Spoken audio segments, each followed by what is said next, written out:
ಇದು ಒಡಿಶಾ ಡಿ.ಸಿ.ಎಂ ಪ್ರವದಿ ಪರಿದಾ ಅವರು ತೆಗೆದುಕೊಂಡಿರುವಂಥ ನಿರ್ಧಾರ.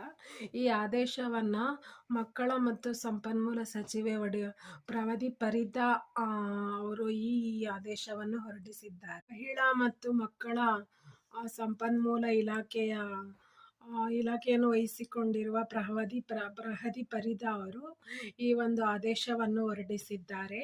ಸೊ ಒಡಿಶಾದ ಡಿ.ಸಿ.ಎಂ ಆಗಿದ್ದಾರೆ ಇವರು. ಸೊ ಅದಕ್ಕೆ ಮಹಿಳೆಯರು ಎಲ್ಲ ರಾಜ್ಯದಲ್ಲೂ ಈ ಆದೇಶ ಜಾರಿಗೆ ಬರಲಿ ಅಂತ ಮಹಿಳೆಯರು ತುಂಬಾ ವೇಟ್ ಮಾಡ್ತಾ ಇದ್ದಾರೆ. ಸೊ ಈ ಆದೇಶ ಎಲ್ಲ ರಾಜ್ಯಗಳಲ್ಲೂ ಜಾರಿ ಬಂದ್ರೆ ಮಹಿಳೆಯರಿಗೆ ತುಂಬಾ ಅನುಕೂಲತೆ ಇದೆ.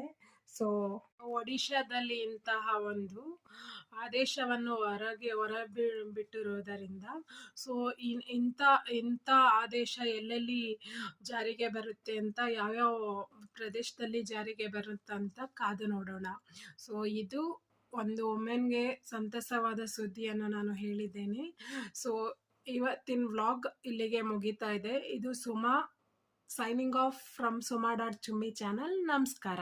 Thank you.